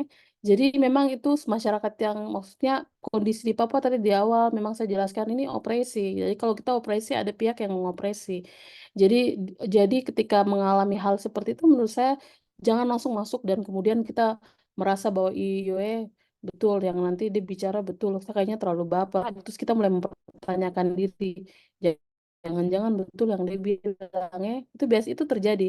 Jangan-jangan betul yang dia bilang saya terlalu ini, terlalu banyak bicara rasisme. Karena itu terjadi ke saya waktu saya bicara rasisme ada yang bilang ada yang banyak yang kemudian tegur dan lain-lain. Nah, itu yang terjadi. Jadi menurut saya bebaskan kau pu diri dari situ, jangan langsung masuk dalam pikiran itu, tapi kau harus mengedukasi. Tidak langsung kau duduk langsung ajar dia rasisme adalah tidak toh, tetapi mengedukasi dengan cara terus bicara.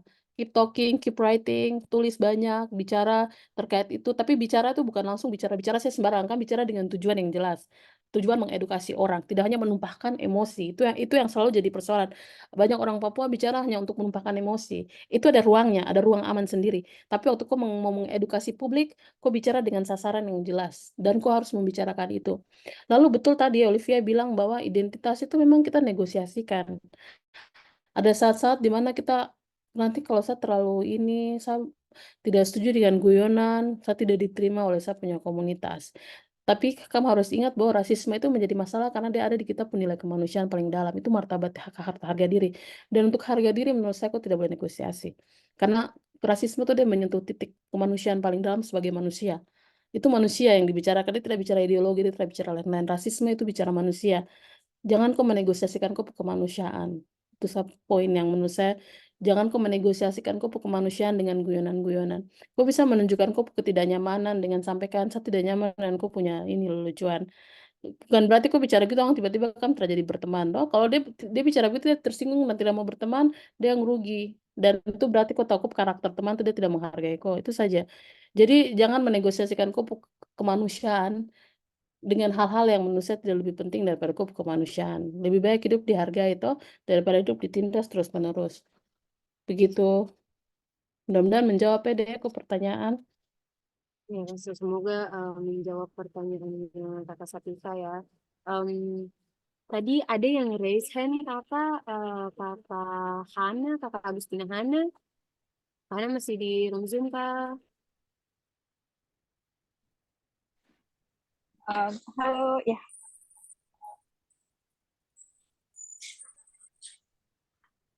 punya suara kedengaran kah? Terdengar Kakak. Oke, maaf saya lagi di luar. Jadi, kakak terima kasih buat kakak punya sharing. Saya relate sekali sama apa yang tadi kakak Ira sharing. Um, apa 7 tahun lalu juga saya kuliah di Semarang. Saya dapat banyak sekali pertanyaan aneh-aneh yang waktu itu saya bingung kayak segitunya sekali. Maksudnya saya dapat pertanyaan kayak di Papua terus pakai baju kah, di Papua terus ada listrik kah, di Papua kan makan nasi kah. Saya ganas, tapi sampai ada satu momen di mana kita lagi perkenalan angkatan, jadi mahasiswa baru perkenalan angkatan, baru satu teman dia berdiri, baru dia kayak bikin gerakan-gerakan ini, tari tari dari masyarakat gunung yang begitu. Hari itu saya sedih sekali, saya bingung kayak kenapa orang menjadikan itu sebagai lelucon begitu. Jadi waktu kakak cerita tadi tuh saya relate sekali. Dan saya punya pertanyaan tuh begini kakak, ini kan kita tidak semua berani untuk menulis artikel kayak di publik secara umum dan segala macam. Bagaimana caranya saya bisa kayak tetap menulis, tapi saya juga bisa rilis begitu terhadap saya punya emosi-emosi. Ini lebih psikologis kah? Atau saya tidak tahu apakah Kaira punya pengalaman ini juga kayak apakah dengan misalkan saya kayak taking notes setiap hari, journaling begitu, itu bisa membantu saya juga kak untuk berdamai sama proses ini. Karena ternyata di saya tuh panjang sekali dia punya dampak. Kita sampai hari ini pun ada momen-momen di mana saya merasa cukup oke. Padahal dengan satu background yang saya punya background pendidikan atau saya punya kemampuan individu, tapi ketika saya diperhadapkan sama situasi di mana saya harus misalkan jadi leader atau saya harus ada di forum dengan saya identitas sebagai seorang perempuan Papua yang saya sendiri Papua begitu, itu ada perasaan-perasaan inferior itu begitu. Jadi saya masih juga struggling sama sama proses ini. Nah, apakah dari Kak Ira punya pengalaman? Kak Ira adalah seorang akademisi ya, Kak Ira menggunakan kakak punya apa namanya, kakak punya profesi dalam tanda kutip untuk lebih apa namanya, untuk belajar lebih dalam tentang isu ini. Kalau saya misalkan, bagaimana caranya saya bisa, dan mungkin teman-teman yang lain juga ya, mungkin kalau misalkan kita tidak punya media begitu untuk menyuarakan bagian ini, untuk dalam tanda kutip menulis bagian ini, apa yang harus tong lakukan begitu. Mungkin itu sih kakak. Terima kasih kakak. Terima kasih GG. Makasih untuk sharingnya. Langsung responnya menurut saya tuh bagus sekali tadi apa sharingnya sangat luar biasa. Nah, pertama sebelum selalu lupa, mungkin saya harus meluruskan juga bahwa tidak semua orang Indonesia sadar bahwa mereka melakukan rasisme. Itu mungkin kita harus tahu itu juga. Ada mereka melakukan rasisme dengan tidak sadar karena dong sudah menginternalisasi rasisme dalam dong pikiran.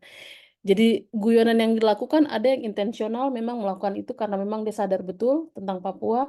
Ada yang melakukan itu sedikit melakukan itu dengan dia punya cara berpikir yang sangat negatif tentang Papua. Dia tidak menamakan itu rasisme. Dia tidak sadar itu rasisme. Dia bicara saja.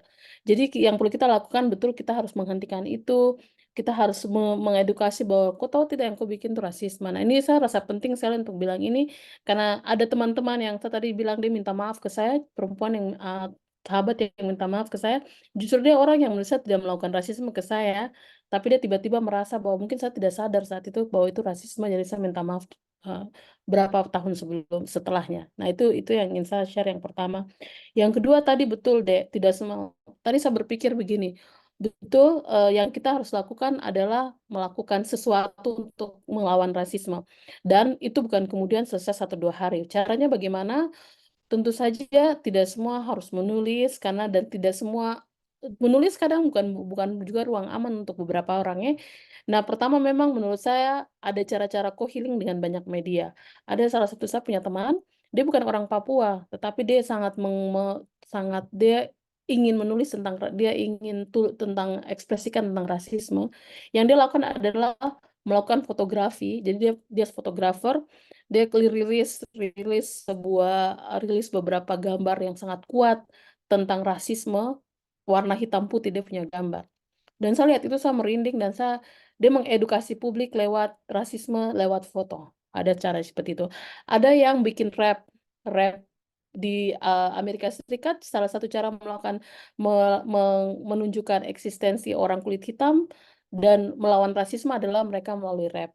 Kenapa rap itu liriknya seperti itu? Kenapa orang kulit hitam dong kalau pakai rap dan R&B dong selalu pakai orang selalu menunjukkan perempuan-perempuan seksi, mobil-mobil kaya, dan selalu pakai hiasan-hiasan emas, gold chain di dong punya badan. Itu sebenarnya karena ada orang hendak melawan narasi daripada kulit putih bahwa orang kulit hitam miskin, orang kulit putih kriminal.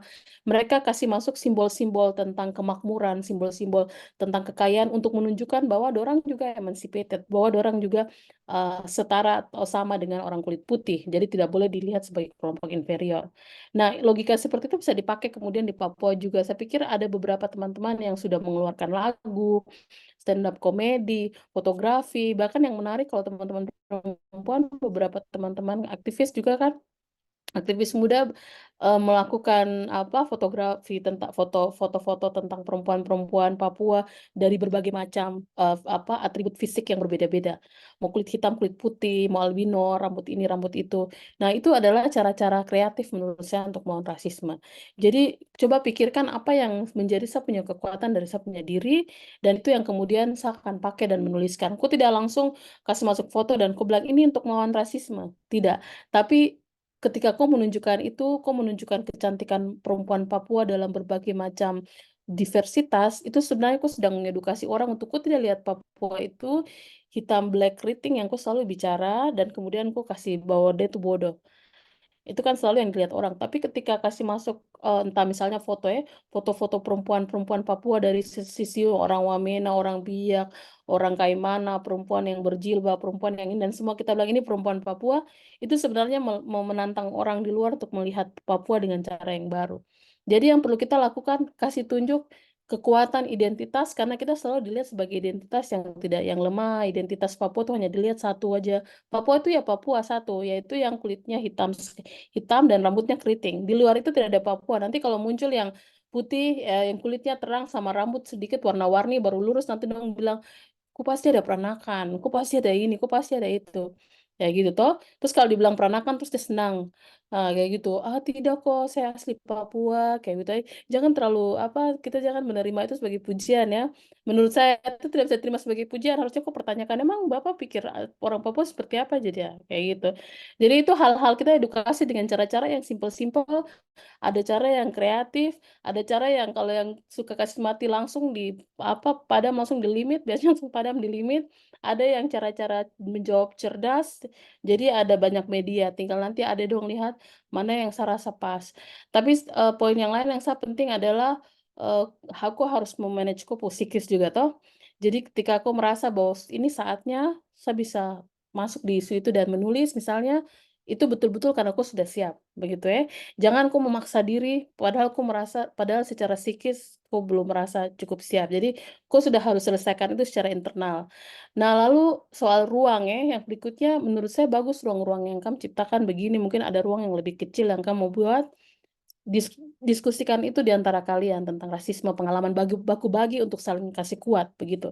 Bukan baku bagi untuk marah-marah, tidak apa-apa marah-marah dulu baru habis itu, ini saya harus bagaimana ya, itu ruang-ruang aman begitu menurut saya penting diciptakan, bagian daripada healing dan untuk kita kuatkan kita diri. Karena begini teman-teman, satu kali kok dapat guyonan, kadang ada kata-kata yang kecil kok bisa ingat sampai 10-15 tahun, dan itu buatku rendah diri. Sehingga harus kumpul bersama dengan teman-teman yang sudah selesai dan sudah dilihat dia punya diri korban, tapi dia sudah maju terus dan melihat dia punya diri sebagai agen untuk terus mensosialisasikan dan melawan rasisme.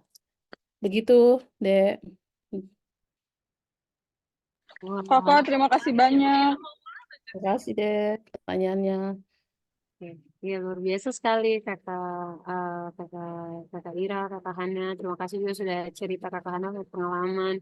Em, Benar sekali, pakai cara apapun yang orang rasa nyaman buat teman-teman ya. Jangan jangan apa namanya jangan sampai karena oh ya saya harus bersuara tapi eh, apa namanya bikin teman-teman sendiri punya mental health atau teman-teman punya apa trauma sendiri itu ke-trigger lagi tapi em, ya lihat diri sendiri dulu, eh, karena Tong punya kewarasan diri itu selalu lebih lebih penting dibandingkan yang lain-lain begitu. Em, ini sesi diskusi yang sangat-sangat luar biasa sekali.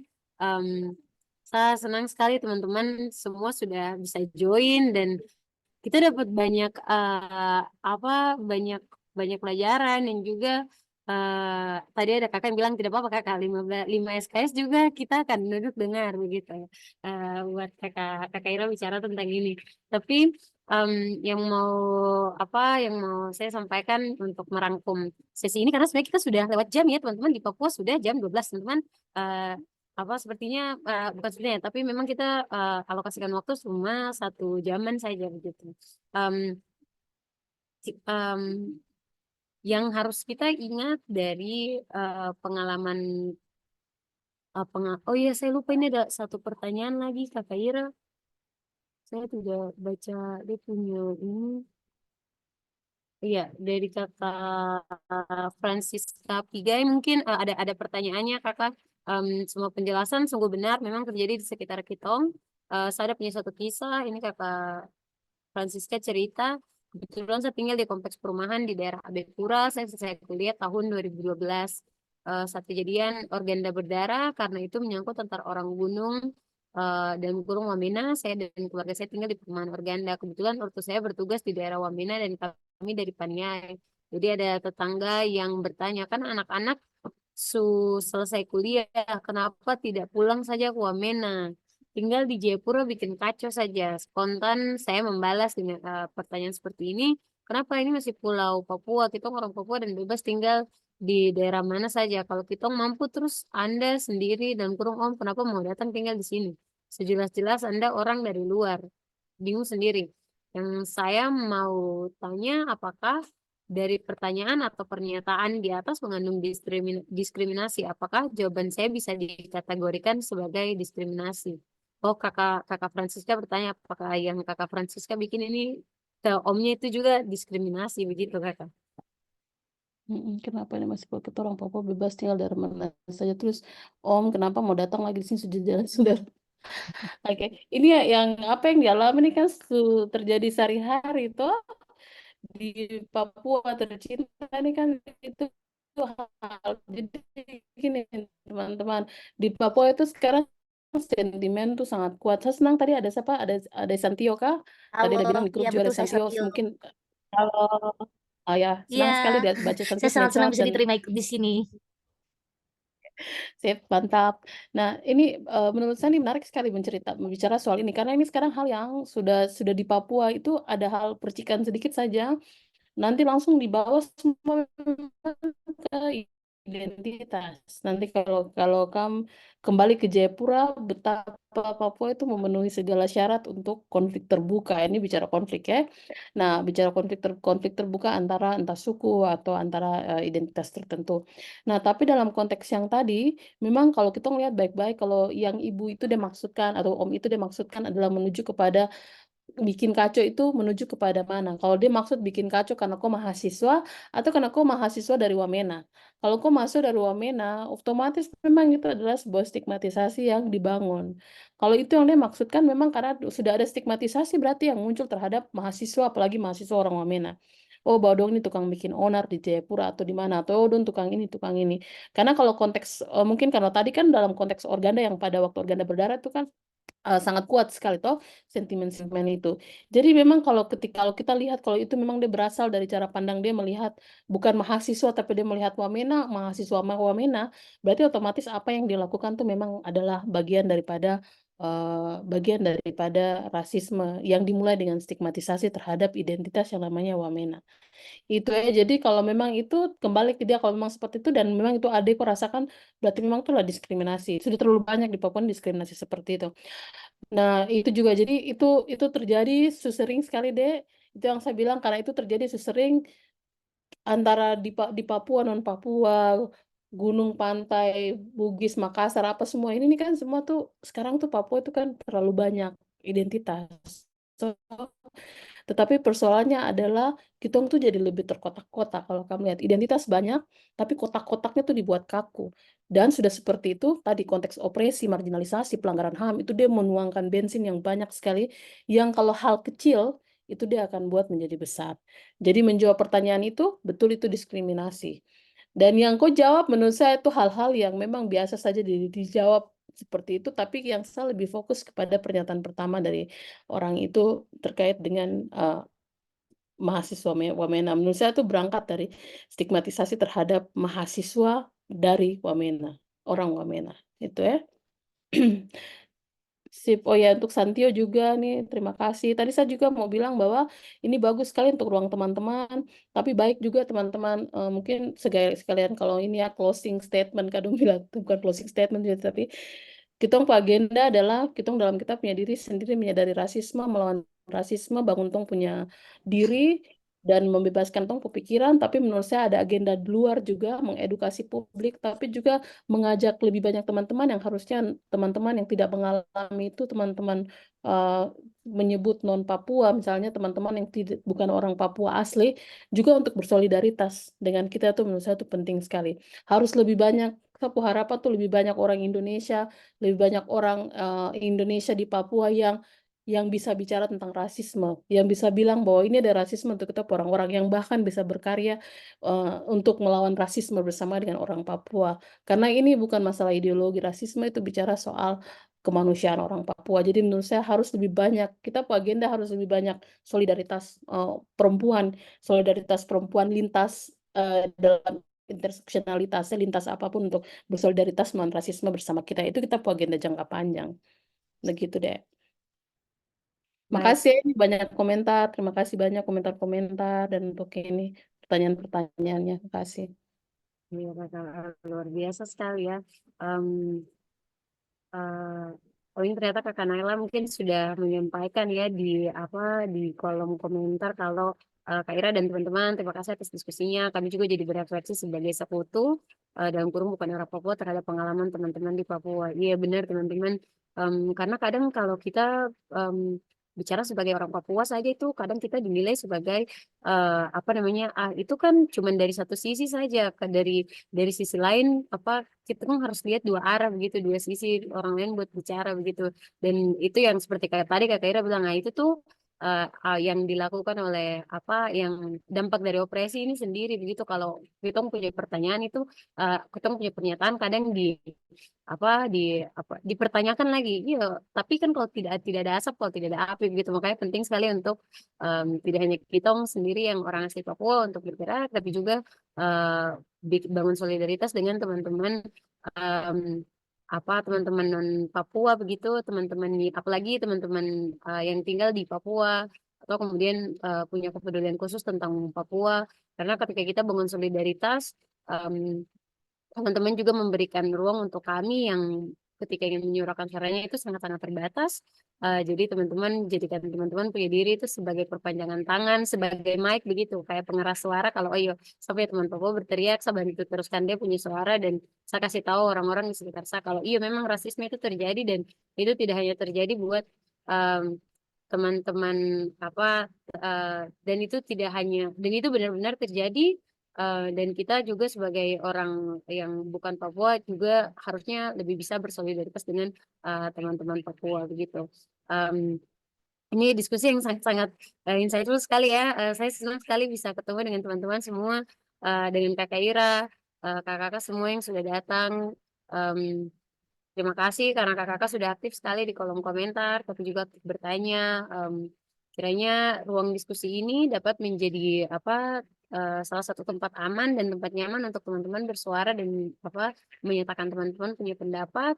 Pastinya ini memang forum seperti ini, forum tentang kita sharing topik ini kayak baru pertama kali di Saperempuan Papua kita coba berbicara tentang pengalaman diskriminasi, pengalaman penindasan bagi perempuan Papua sendiri.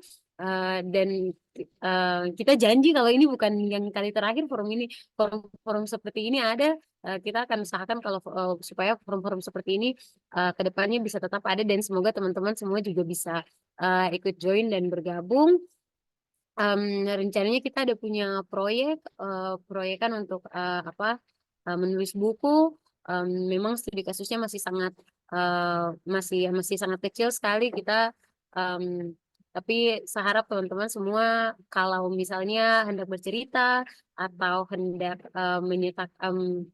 sharing-sharing kamu punya pengalaman begitu atau ada pertanyaan-pertanyaan teman-teman boleh eh, DM ke kita. SPP punya akun Instagram atau kalau misalnya teman-teman di sini ada yang kemudian menjadi korban kekerasan Perempuan Papua itu punya platform namanya Honai Aman. Linknya ada di bio ya teman-teman di bio kita punya Instagram @saperempuanpapua jadi teman-teman bisa akses di situ akses Honai Aman nanti akan dibalas oleh teman-teman lead counselor di Saperempuan Papua dan semoga teman-teman tidak bosan-bosan ya kalau ke depannya Saperempuan Papua bikin diskusi tentang apapun itu dan teman-teman semoga semuanya bisa berpartisipasi dalam upaya-upaya untuk kerja-kerja penyadaran terkait diskriminasi yang dirasakan oleh orang Papua. Kami dari Perempuan Papua juga mengucapkan banyak terima kasih untuk Kakak Ira yang sudah bersedia meluangkan waktu di hari Sabtu meskipun ini biasanya waktu dengan keluarga ya Kakak ya kami minta maaf. Tetap Tapi kami juga senang keluarga. kita keluarga benar Juga sekali. keluarga. Kami senang sekali karena kakak bersedia. Ini ilmu yang sangat-sangat mahal, teman-teman.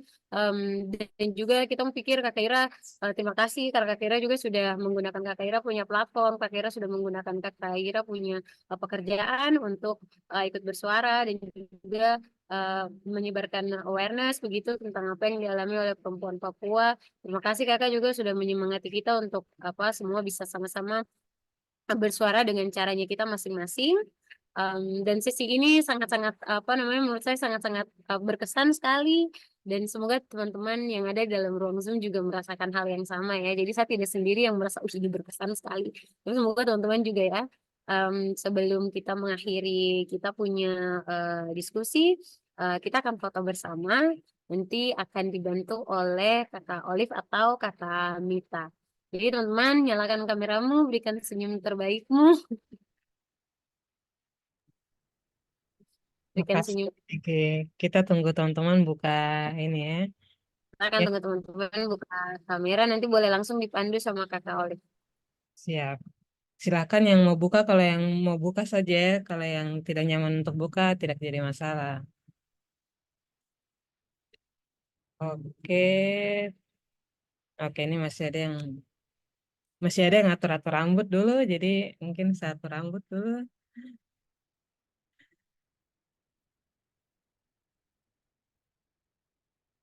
Oke, 1, 2, 3. Oke, satu kali lagi ya. 1, 2, 3. Oke, sudah.